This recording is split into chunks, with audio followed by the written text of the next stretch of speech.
WhatsApp my people. 18 number 18।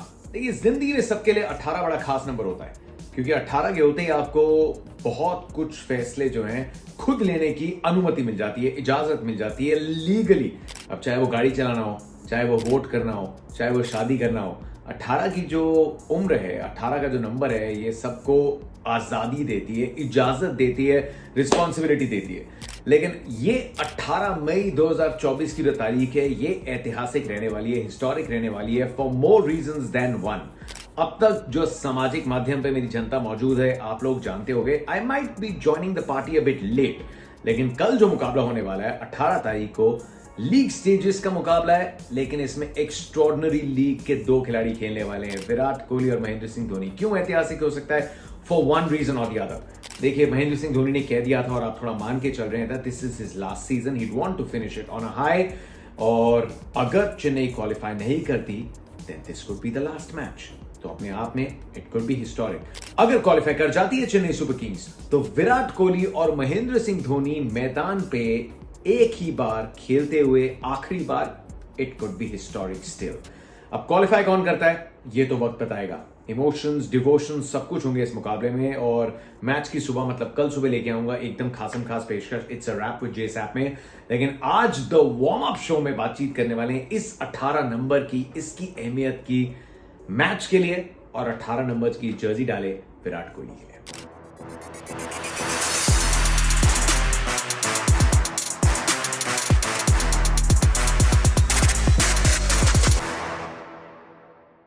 Virat Kohli की Jersey का number है 18। ये जर्सी उन्हें दी गई थी, और एक बार उन्होंने इंटरव्यू में बताया था कि इसकी अपने आप, कहते हैं ना, कायनात की शायद थोड़ी साजिश हो। भारत के लिए डेब्यू हुआ था 18 अगस्त को। विराट के पिताजी का देहांत हुआ था 18 दिसंबर 2006 को। तो ये 18 का जो आंकड़ा है उनके साथ जुड़ा हुआ है। अब 18 नंबर की जर्सी डाल के 18 मई को खेलने वाले हैं। 18 तारीख को बेंगलुरु, 18 मई को बेंगलुरु अपने आईपीएल इतिहास में कभी कोई मैच नहीं हारी है। 18 मई को विराट कोहली के बैट से कुछ बेहतरीन पारियां आई हैं। अब 18 रन का जो मार्जिन है, वो रॉयल चैलेंजर्स बेंगलुरु के लिए जरूरी है। अगर चेन्नई सुपर किंग्स को हरा के उनकी नेट रन रेट के आगे जाके क्वालिफाई करना है, क्योंकि आरसीबी अगर जीतती है तो फिर 14-14 पॉइंट्स की बराबरी हो जाएगी। तो आरसीबी को अगर क्वालिफाई करना है जीतने के बाद, तो वो जीत आनी चाहिए 18 रन या उससे ज्यादा के मार्जिन से। और अगर चेन्नई ने 200 बनाए और बेंगलुरु चेज कर रही है, तो वो चेज हो जानी चाहिए 18.1 ओवर तक, या 18.2 पे वो विनिंग शॉट आ जाना चाहिए। Is it just me a coincidence? क्या सिर्फ इत्तेफाक की बात है या संजोग की बात है? क्या इशारा हो रहा है कायनात से? भाई, अब हम न्यूमरोलॉजी में तो उतना विश्वास रखते नहीं, ना ही हम किसी पंडित घराने से आते हैं, ना ही ये हमारा स्ट्रॉन्ग जोन है। लेकिन हमारा स्ट्रॉन्ग जोन ये है कि ये जो पूरी कायनात की साजिश है, जो थोड़े इशारे हैं, इनको तय कौन कर सकता है? वो क्रिकेट तय कर सकता है। तो कौन से मैचअप्स होने वाले हैं, बहुत संक्षेप में बताऊंगा कौन से वो मैचअप्स हैं जो मुझे लगता है इस मुकाबले का रुख तय करेंगे। It's come down to this final showdown, and this is one of the biggest games of the season. कौन से मैचअप्स हैं, उसकी तरफ चलते हैं। सबसे पहले बात कर लेते हैं बेंगलुरु की बैटिंग और चेन्नई की जो बॉलिंग होती है। It will start Faf du Plessis, उनके सामने मिचेल सैंटनर। बहुत सारे राइट हैंडर्स है बेंगलुरु के बैटिंग ऑर्डर में, और मुझे लगता है कि तीक्ष्णा की जगह चेन्नई खिलाएगी मिचेल सैंटनर को। चेन्नई स्वामी पे कैसी विकेट मिलती है, अब उसका बहुत बड़ा समीकरण और डिपेंड करता है कि मौसम कैसा रहा है। बारिश हुई है, विकेट कवर्स के अंडर है, ग्राउंड स्टाफ को प्रिपेयर करने का उतना मौका मिला या नहीं मिला। अगर उतनी प्रिपेयर नहीं होती, विकेट में स्वेटिंग होती है, थोड़ा मॉइस्चर होता है, और वैसे भी जितने राइट हैंडर्स हैं, और चेन्नई के पास ऐसा तो है नहीं कि पथिराना है, मुस्तफिजुर है, सो तीक्ष्णा की जगह Mitchell Santner gives you more of a matchup option. Santner बहुत शातिर गेंदबाज हैं, so I think Mitchell Santner खेलेंगे, and for all you know, पहला ओवर या दूसरा ओवर डालते हुए दिख भी सकते हैं। Faf du Plessis likes to attack. Virat Kohli attack वो भी करते हैं, लेकिन इस मैच में थोड़े मायने अलग हैं। So it will come down to आप किस ब्रवाडो के साथ खेलते हैं, but I would like to see Faf du Plessis versus Mitchell Santner. कहीं अगर सैंटनर बाजी मार गए और फाफ जल्दी आउट हो गए, तो फिर विराट कोहली क्या उसी अल्ट्रा अग्रेसिव रूप में खेलेंगे? May be not. So this is battle number 1। Battle number 2, जिसमें शामिल है खुद विराट कोहली। 18 नंबर की जर्सी सामने 8 नंबर की Jersey. You guessed it right, बात करो रविंद्र जाडेजा की। और ये बैटल देख रहा हूं कि पावर प्ले में से विराट कोहली डोमिनेट्स, और फिर बात आती है मिडिल ओवर्स में। मिडिल ओवर्स में चेन्नई सुपर किंग्स के ट्रम्प कार्ड रविंद्र जाडेजा रहेंगे। और फिर से राइट हैंडर्स काफी हैं, बेंगलुरु कितनी फ्लेक्सिबिलिटी दिखाता है डजंट मैटर, लेकिन विराट कोहली वर्सेस रविंद्र जाडेजा, ये बैटल मिडिल ओवर्स में is going to be match defining. अब आ जाते हैं चेन्नई सुपर किंग्स की बैटिंग पे। विराट कोहली के पास ऑरेंज कैप है, उसको चैलेंज कर रहे हैं ऋतुराज गायकवाड़। और चेन्नई की बैटिंग दमखम बहुत है, लेकिन पिछले कुछ मैचेस में एज अ यूनिट परफॉर्म नहीं किया है।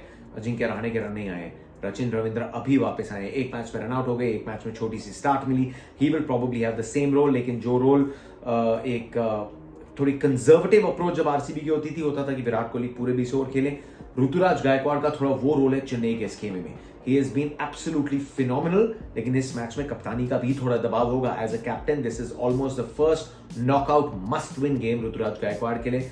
उनके सामने मोहम्मद सिराज की ओपनिंग स्पेल्स, जिनके पास अब वो रिदम आ गया है जो इस टूर्नामेंट की स्टार्ट में मिसिंग था। नई बॉल से यॉर्कर डाल रहे हैं, स्क्रैम्बल सीम से अंदर ला रहे हैं, आउट स्विंग डाल रहे हैं। So this is top of the draw clash. Ritu का विकेट अगर मिलता है सिराज को, RCB will take a giant lead. Shivam Dube, जिनके लिए बहुत शोर मचता है, बेंगलुरु के लिए खेल चुके हैं। अगर पाटा विकेट होती है या नहीं भी होती, चिन्नी स्वामी का मैदान बहुत छोटा है, दुबे के छक्के गिरेंगे कबिन पार्क में, लेकिन इनके सामने अगर वो आपको हाई बाउंसर, शार्प बाउंसर, तेज बाउंसर लगाना है, तो फिर Lockie Ferguson is the guy.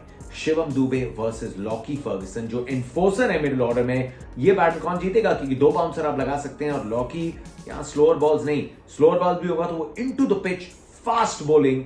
I think they will bring on fast and the furious Lockie Ferguson. हो सकता है सिराज भी एक ओवर डाले, but I think Lockie Ferguson के वहां 2 ओवर बेंगलुरु रखेगी शिवम दुबे के सामने। And last but not the least, हम 18 नंबर की बात कर रहे हैं। चेन्नई के फैंस बोलेंगे 8-1 7 #फॉर अ रीजन। देखिए, अब तक बात महेंद्र सिंह धोनी की बैटिंग रही है इमोशंस की, कि ग्राउंड्स पे आइए, छक्के लगाइए, लेकिन ये इमोशन में रह जाएगा अगर आपने आगे क्वालिफाई नहीं किया।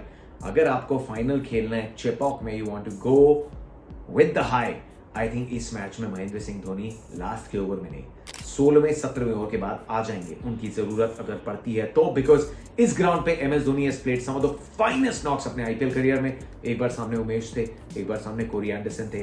मैदान छोटा है, फॉर्म गजब की है एमएस धोनी की। So MS Dhoni in the final 5 against RCB की पेस, क्योंकि वहां पे कोई बहुत स्किलफुल डेथ बॉलर नहीं है।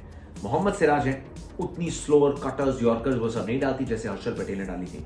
लॉकी फर्गुसन या यश दयाल, अगर यॉर्कर आपने मिस की तो महेंद्र सिंह धोनी उसको सीधा स्टैंड्स में पहुंचाएंगे। MS Dhoni in the last 3-4 overs against RCB की death bowling, this could be the match defining battle.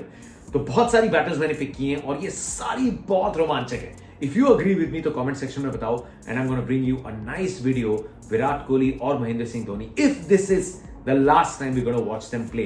तो फिर मैच डे मॉर्निंग कल सुबह एक बहुत खास वीडियो लेके आ रहा हूं। अभी के लिए this is the excitement, 18 number का ये जादू, ये कायनात का इशारा। All in all, this is going to be a historic day, a historic game for more reasons than one.